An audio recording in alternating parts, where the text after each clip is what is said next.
오늘은 우리 주님께서 주시는 말씀 베드로전서 5장 7절로 11절의 말씀을 본문으로 해서 깨어있는 믿음의 승리다라는 제목으로 하나님의 말씀을 증거할 때 우리 주님께서 영광 받으시고 저에게는 또 기쁨이 충만케 해서 돌아가는 귀한 시간으로 인도해 주실 줄 믿습니다. 아멘. 베드로전서 5장 10절로 11절의 말씀인데 베드로 사도가 이 책을 쓸 때는 굉장히 그 기독교에 대한 박해가 심각한 위기를 맞고 있을 때였죠. 지금 베드로 사도는 박해의 근원지인 로마에서 지금 전도를 하고 있는 상태에서 지금 자기에게 닥치고 있는, 그리고 자기뿐만 아니죠.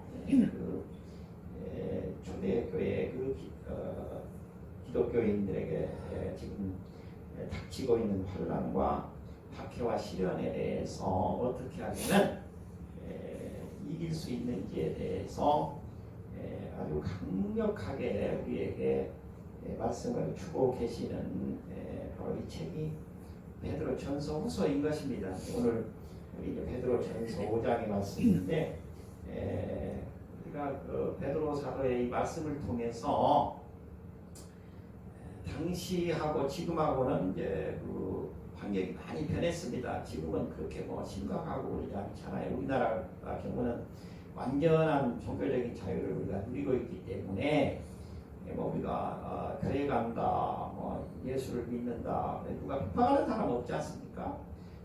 뭐 자기 개인적으로 우리가 그렇게 느껴서 느낌으로는 뭐 어려움이 있다 할 수 있을지 모르지만, 그러나 이 베드로 사도가 로마에서 지금 이 사역하고 있을 때는 엄청나게 박해가 닥쳐고 왔죠. 거의 몰살시키다시피 예수를 믿는다고 하면 거의 뭐 사자굴에 집어넣어서 사자밥이 되게 하고, 우리가 그런 영화들 많이 보지 않습니까? 그렇게 심각한 기독교 박해가 있을 때 이 귀한 말씀을 주셨어요. 이제 우리가 이 말씀을 말씀 그대로 이해할 수는 없겠고요. 오늘날 현대적으로 또 우리가 조금 변경시켜서 우리가 조금 부드럽게 이해를 할 필요가 있다. 그러나 그 본뜻은 우리가 반드시 꼭 이해를 해야 된다, 이렇게 생각을 해봅니다. 자, 오늘 주시는 말씀 베드로전서 5장 7절로 11절 말씀을 본문으로 해서 깨어있는 믿음의 승리다라는 제목으로 이 말씀을 전개하려고 하는데요. 먼저 7절을 읽어보도록 하겠습니다. 너희 염려를 다 주께 맡기라. 이는 그가 너희를 돌보시리라. 아멘. 우리에게 어떤 핍박과 환난과 그리고 시련 고난이 닥쳐도 모든 문제를 내가 해결하려고 해서 안 된다는 거예요. 또 사람을 의지해서 해결하려고 해서는 안 된다는 거예요. 나보다 조금 더 힘 있는 자라고, 권세 있는 자라고, 또 재력이 있는 사람이라고 그 사람에게 의지해서 될 일이 아니다라는 것입니다. 오늘 말씀에 누구에게 맡기라고 했어요? 너희 염려를 다 누구에게? 주님께 맡기라는 거예요. 우리 주님께 맡기면 우리 주님께서 우리를 돌보신다는 것입니다. 현대인들의 가장 큰 문제가 오늘날 염려, 근심, 걱정, 불안, 초조, 스트레스, 이게 눈에 보이지도 않는 것들이면서도 사람을 굉장히 크게 괴롭히는 요소들이죠. 우리가 염려와 스트레스, 근심, 걱정, 불안 이런 것들을 주님께 맡겨야 된다는 거예요. 우리 주님께 맡기게 되면 우리 주님께서 모든 것을 다 이겨낼 수 있게 도와주신다는 것입니다. 바로 이때도 마찬가지죠. 기독교인들에게 지금 닥쳐오는 그 실체적인 그 핍박과 고난과 환난과 어려움 이런 것들도 물론 큰 압박감이 강했지만 실제로 그 초대교회 로마의 그 성도들은 불안과 스트레스가 엄청났다는 것을 우리가 알 수가 있죠. 잡히면 이제 사자밥이 된다. 얼마나 막 벌벌 떨었겠어요. 이때 우리 베드로 사도는 강력하게 우리에게 권면하고 있는 것입니다. 이 모든 것을 다 주님께 맡기라고요. 우리의 삶을 모든 것 다 사람마다 염려, 근심, 불안, 초조 그리고 실체적으로 드러나고 있는 핍박과 고난과 시련이 없는 사람은 없지요. 누구에게나 다 있는 것입니다. 이러한 어려움, 핍박, 고난, 환난, 박해 그리고 또 눈에 보이지 않는 염려, 불안, 초조, 근심, 스트레스 이런 것까지 오늘날 우리에게도 모든 것을 다 주님께 맡기게 되면 우리 주님께서 깨끗하게 해결해 주신다는 것입니다. 아멘. 잠언 17장 22절에 보면 마음의 즐거움은 양약이라도 심령의 근심은 뼈를 마르게 하느니라. 우리 마음에 근심이 들어오면은 뼈가 무스러지게 된다는 거예요. 몸에 우리 뼈라는 것은 사람의 그 근본, 우리 육체를 그 이루고 있는 가장 중요한 요소인데 이 뼈가 문제가 생기면 사람이 제대로 활동을 못하지 않습니까? 특히 요즘에는 정신적인 노동을 많이 합니다만은 지금 초대교회 같은 경우는 우리가 얼마 전까지만 하더라도 육체적으로 거의 노동을 해서 거의 우리의 삶을 우리가 유지했지 않습니까? 그런데 지금도 마찬가지죠. 우리가 육체가 건강하지 못하고 또 육체 문제가 생기면 무슨 일이 잘 되겠어요. 그런데 그 육체적인 그 우리의 건강의 문제가 어디에서 오느냐? 바로 마음의 원인이 있다는 거예요. 마음의 병, 근심, 불안, 초조, 스트레스 이런 것들이 우리의 몸에 병으로 나타난다는 것입니다. 우리 주님께서도 말씀을 하고 계세요. 우리 주님께서도 마태복음 6장 27절에 말하고 있습니다. 너희 중에 누가 염려함으로 그 길을 한 자라도 더할 수 있겠느냐. 염려하지 말라는 거예요. 염려한다고 해서 해결되지 않는다는 것입니다. 시편 37편 5절에 가보면 내 길을 여호와께 맡기라. 그를 의지하면 그가 이루어 주실 것이다.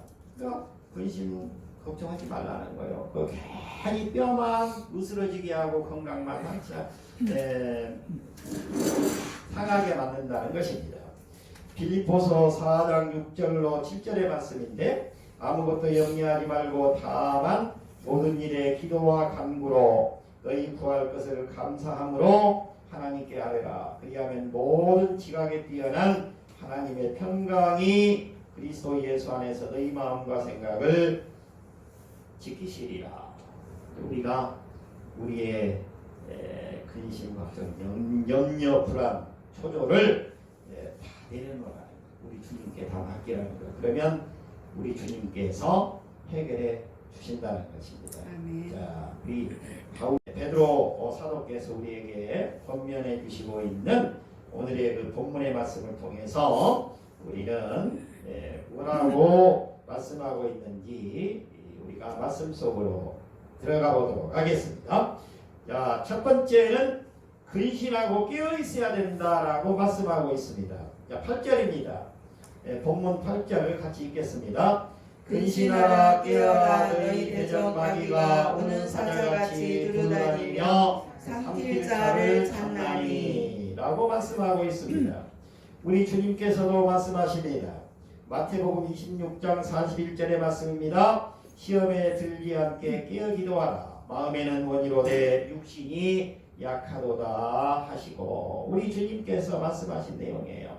시험에 들지 않도록 깨어 있어 기도하라. 우리 육신은 무너지기가 쉽다는 거예요. 그러니까 우리가 마음을 지켜야 된다. 정신을 바로 지켜야 된다는 것입니다.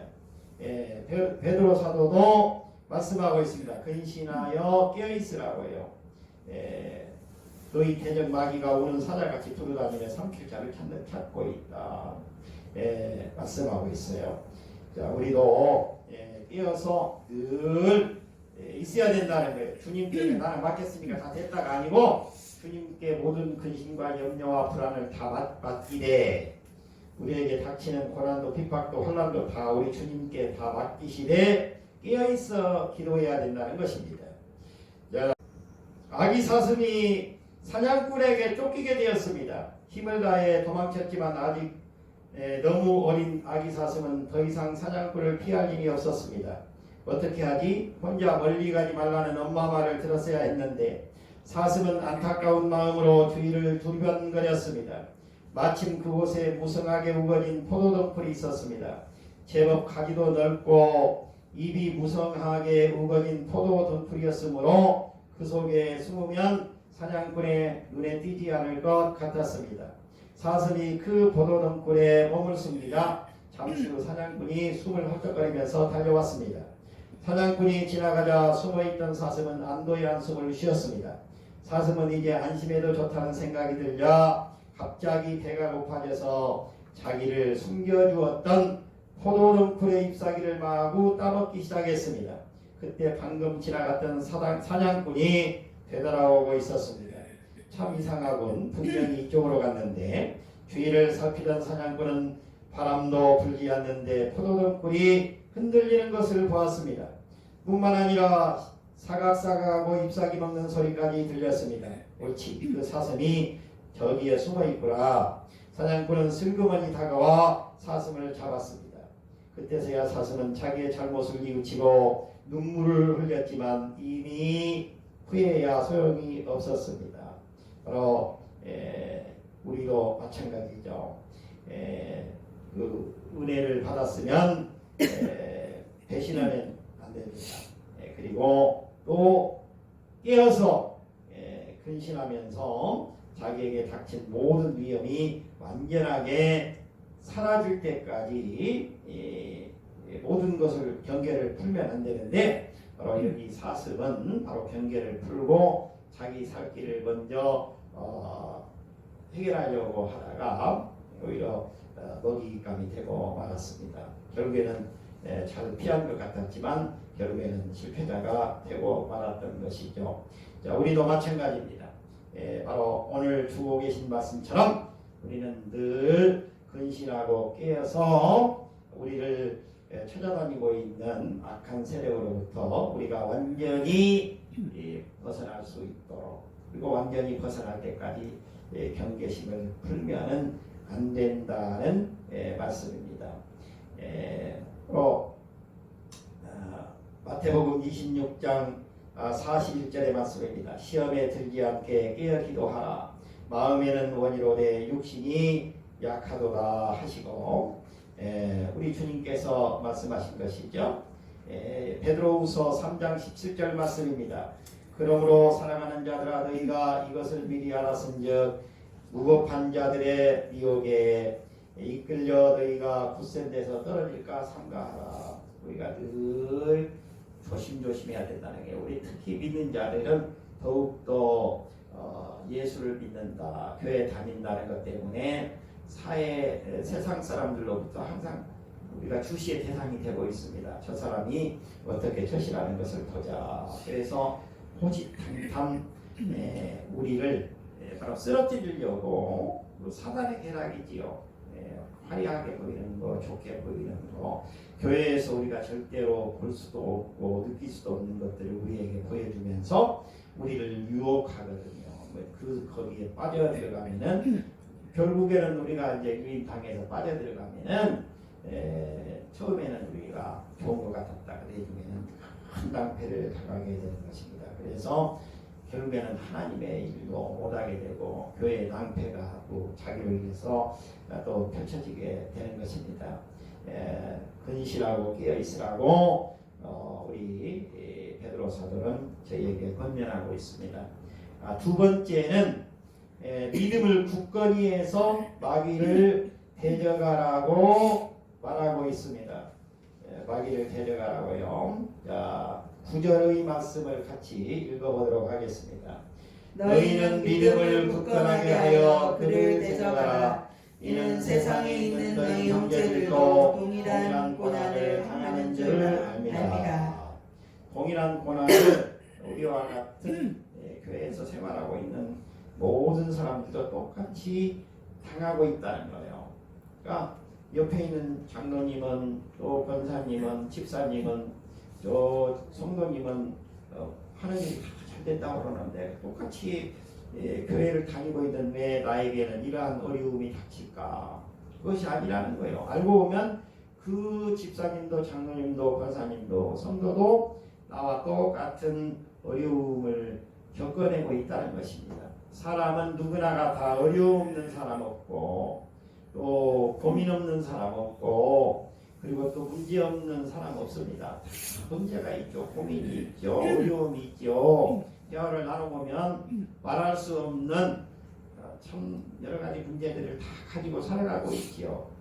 우리 그러면서도 우리는 주님을 믿고 있기 때문에 주님께 우리가 아까 7절의 말씀처럼 우리의 모든 염려를 우리 주님께 다 맡겨라. 우리 주님께서 해결해 주신다. 우리 주님께서 나를 반드시 그 문제로부터 벗어나게 해주신다는 확신을 가지고 우리는 살아가기 때문에 크고 작은 여러 가지 어려움을 슬기롭게 이겨낼 수가 있는 것입니다. 세상 사람들은 막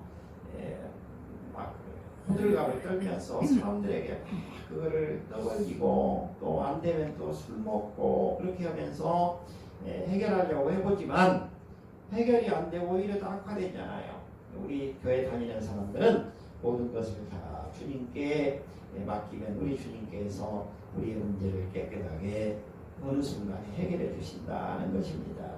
따라서 내가 지금 받고 있는 거라는 다른 우리 모든 성도들도 함께 같이 지금 이겨내고 있는 중이다 라고 생각하고 믿음을 굳건히 해서 마귀를 대적해야 된다는 것입니다. 한 작은 동네에 14살 된 윌리엄이라고 하는 소년이 살고 있었습니다. 그 소년은 동네에서 평판이 나빴을 뿐만 아니라 학교에서도 지도를 포기한 거칠고 못된 소년이었습니다. 그때 새로 부임해 온 교사 한 분이 있었습니다. 이 교사는 윌리엄에 대한 말을 듣고 그 소년을 자기가 지도해 보겠다고 나섰습니다. 동료 선생님들이 모두 만류했으나 그 선생님은 윌리엄이라는 이 소년을 차근차근 관찰해 가면서 사랑과 이해와 인내로 지도했습니다. 선과 악이 무엇인지 가르쳐주면서 참된 자존심과 포부를 심어주었습니다. 이 선생님은 끈기와 눈물로 씨를 뿌렸던 것입니다. 그러자 놀라운 일이 생겼습니다. 이 소년이 나쁜 버릇을 버리게 되었습니다. 또한 밤잠을 안 자며 자기를 믿어주고 지도하고 있는 그 선생님을 떠올리면서 공부를 열심히 했습니다. 그래서 마침내 그 소년은 대학에 진학을 했습니다. 대학을 졸업할 때는 우등이라는 명예로운 졸업을 하게 되었습니다. 윌리엄은 계속해서 법률을 공부했습니다. 결국 그는 미국의 대법원 판사가 되었습니다. 그리고 이어서 미국의 상원원이 되었고 그 후에는 뉴욕주의 주지사가 되었습니다. 그리고 그 다음에는 미국의 국무장관의 자리에까지 오르게 되었습니다. 이 끈기와 사랑으로 그 선생님이 그 불량 학생이었던 그 윌리엄을 지도한 결과 그 개과 천사는 윌리엄이라고 하는 이 어린아이가 나중에는 완전히 다른 모습으로 바뀌었다는 것입니다. 우리 삶 속에서 이렇게 끈기와 사랑으로 그리고 믿음으로 지도를 하게 되면 좋은 결과가 이루어지게 된다는 것입니다. 내가 하는 일이 아니고 그것은 우리 주님께서 이루어 주시기 때문에 가능한 일이 되는 것이죠. 우리도 주님을 온전하게 믿고 포기하지 않고 끈기 있게 믿음에 굳건히 서서 마귀를 데려가고 우리의 신앙의 지절을 지키게 되면 우리 주님께서 큰 역사를 이루어 주실 줄 믿습니다. 디모데후서 1장 8절의 말씀입니다. 너는 내가 우리 주를 전하함과 또는 주를 위하여 갇힌 자 된 나를 부끄러워하지 말고 오직 하나님의 능력을 따라 복음과 함께 고난을 받으라. 그러니까 우리에게 닥치는 어려움과 시련과 핍박과 박해를 부끄러우지 말고 바로 우리 하나님의 복음의 능력을 믿고 우리가 그 고난을 우리가 수용하게 되면 그 고난이 큰 축복으로 바뀐다는 것입니다. 요한일서 5장 4절의 말씀입니다. 하나님께로부터 난 자마다 세상을 이기느니라. 세상을 이기는 승리는 이것이니 우리의 믿음이니라. 바로 우리의 믿음이 세상을 이긴다는 거예요. 지금은 바로 우리에게 어려움이 닥쳐서 내가 어떻게 해야 될지 모르지만 우리가 우리에게 닥친 어려움을 우리 주님의 손을 꼭 붙잡고 주님께서 저와 함께 하시면 제가 이 어려움을 이겨내고 반드시 승리할 줄 믿습니다. 주님 저를 도와주십시오. 이렇게 주님께 맡기고 주님의 손을 잡고 나가게 되면 우리 주님께서 반드시 일으켜 주시고 승리케 해 주신다는 것입니다.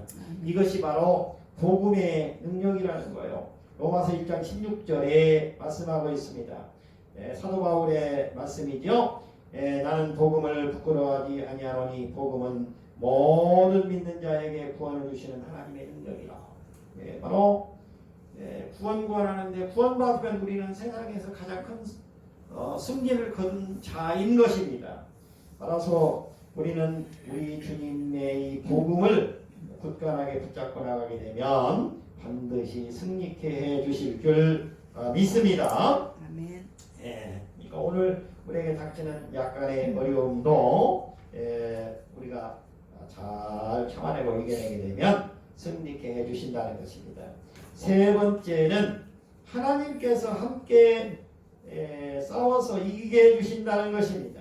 10절 11절의 말씀을 같이 읽어보도록 하겠습니다. 10절 11절의 말씀입니다. 모든 은혜의 하나님 곧 그리스도 안에서 너희를 부르사 자기의 영원한 영광에 들어가게 하신가 잠깐 고난을 당한 너희를 친히 온전하게 하시며 굳건하게 하시며 강하게 하시며 털을 견고하게 하시리라. 권능이 세세 무궁토록 그에게 있을지어다. 아멘. 바로 하나님께서 싸워서 이기게 해주신다는 것. 우리가 교회에 나오는 목적이 뭐예요? 우리가 교회에 지금 나오는데 왜 교회에 나옵니까? 이 시간에 놀러 가든지 아니면은 집에서 그냥 자든지 해도 될 텐데 왜 교회에 나오는 거예요? 바로 우리의 모든 문제를 우리 주님께서 싸워주셔서 이기게 해주신다는 것입니다. 우리의 염려와 불안처도 다 우리 주님께 맡기면 우리 주님께서 끝내 싸워서 이기게 해주시기 때문에 우리가 이 교회에 나와서 주님의 손을 잡기 위해서 나온 것이죠. 아멘. 우리 주님께서 우리의 손을 잡아주시면 이 세상의 어떤 환난과 핍박과 박해도 우리는 이겨낼 수가 있다는 것입니다. 아멘. 우리 주님의 손을 꼭 붙잡고 승리하시는 우리 성도님들이 다 되실 수 있기를 예수님의 이름으로 축복해 드립니다. 아멘. 오늘 본문의 말씀을 보면 뭐라고 말씀하고 있습니까? 10절에 보니까 온전케 하시며 굳건하게 하시며 강하게 하시며 털을 견고케 해주신다고 말씀하고 있잖아요. 우리 주님의 손을 잡게 되면 우리 주님께 모든 것을 맡기게 되면 우리 주님께서 싸우셔서 우리를 온전케 해주신다는 거예요. 우리를 굳세게 해주신다는 거예요. 우리를 강하게 만들어 주신다는 것입니다. 그리고 우리의 털을 견고하게 세워주신다는 것입니다. 베드로전서 1장 6절의 말씀입니다. 그러므로 너희가 이제 여러가지 시험으로 말미암아 잠깐 근심하게 되지 않을 수 없으나 오히려 크게 기뻐하도다. 우리에게 잠깐 시험으로 어려움이 있는 것처럼 보이지만 그것이 근심이 될 수 있지만 그럼에도 불구하고 그것 때문에 우리는 더 크게 기뻐할 수 있다는 것이죠. 예, 시편 30편 5절의 말씀입니다. 그의 노염은 잠깐이요 그의 은총은 평생이로다. 저녁에는 울음이 깃들일지라도 아침에는 기쁨이 오리로다. 우리가 눈물을 흘리고 또 걱정하고 근심하고 때로는 또 우리 마음이 상해서 노여워할지라도 우리가 아침에 일어날 때는 기쁨이 찾아와 있다. 우리 주님께서 싸우셔서 우리를 이기게 해 주셨기 때문에 그렇다는 것입니다. 우리 주님의 손을 잡으면 우리는 근심하는 자가 아니라 승리하는 자가 된다는 것입니다. 요한복음 16장 33절의 말씀을 보면 하나님의 떡은 하늘에서 내려와서 세상에 생명을 주는 것이다. 자, 우리를 살리기 위해서 우리 주님께서는 우리에게 손을 내미신 거예요. 그러니까 우리 주님의 손을 붙잡게 되면 우리는 구원받는다는 거예요. 구원받는다는 것이 뭐예요? 생명을 얻는다는 것입니다. 생명을 얻는다는 것은 죽지 않는다는 것이죠. 영원히 산다는 것을 말씀하고 있는 것입니다. 자, 한 외딴 곳에 여인숙을 하면서 생활하는 모녀가 있었습니다. 어머니는 이곳에서 어렸을 때 집을 떠난 아들을 기다리고 있었습니다. 가난과 고독에 시달린 모녀는 어느 날부터 이상한 범죄를 저지르기 시작했습니다. 부유하게 보이는 남자 손님에게 독약을 먹여 살해한 후에 금품을 빼앗고 시체를 강물에 던져버렸습니다. 어느 날 말쑥하게 차려입은 멋진 한 청년이 그 여관을 찾아왔습니다. 모녀는 청년에게 독약을 먹인 후 강물에 던져버렸습니다. 그리고 그 여인은 지갑에서 돈을 꺼내다가 피살자의 신분증을 보고 절규했습니다. 바로 그 청년은 바로 자신이 지금까지 기다려온 아들이었던 것입니다. 여인은 아들을 던져버린 강물에 뛰어들어 자살하고 말았습니다. 오빠를 죽인 그 여동생 또한 범죄는 결국 무서운 고독일 뿐이라고 외치며 바로 강물 속에 빠져 자살하고 말았습니다. 청년은 고향을 떠난 후에 크게 성공해서 어머니와 여동생을 찾아서 앞으로 편안하게 한 가족을 이루고 살려고 귀향하던 그 중에 있었습니다. 이렇게 우리의 삶이 우리의 잘못된 그 조그마한 욕심 때문에 한 가정이 완전히 파멸에 이르게 되는 것이 한 가정뿐만 아니라 여러 사람에게 피해를 준다는 것입니다. 이 글은 까미의 소설 5회에 나오는 바로 글이었습니다. 바로 욕심이 잉태한 적 죄를 낳고 죄가 장성한 적 사망을 낳느니라. 야고보서 1장 15절의 말씀입니다. 바로 우리는 우리의 그 사서로운 그런 욕심을 내려놓고 주님의 손을 잡으면 어떤 환난과 핍박과 그리고 박해가 우리에게 닥쳐오고 그리고 염려와 불안과 스트레스가 우리를 엄습해 오더라도 우리 주님께 모든 것 맡기고 우리 주님이 오늘 저희에게 주시는 말씀대로 근신하고 깨어서 주님께 기도하면서 모든 것 맡기면 그리고 믿음을 굳세게 해서 마귀를 대적하는 삶을 살게 되면 그리고 하나님께서 우리의 모든 삶을 싸워서 이기게 해 주신다는 것입니다. 우리의 사사로운 욕심을 내려놓고 그리고 명예와 권세로 내려놓고 주님의 손잡고 나가시게 되면 어떠한 혹독한 환난과 핍박이 우리에게 엄습되어도 우리를 승리케 해주신다는 것을 믿고 나가시는 우리 모든 성도님들의 삶이 되실 수 있기를 예수님의 이름으로 축복해 드립니다.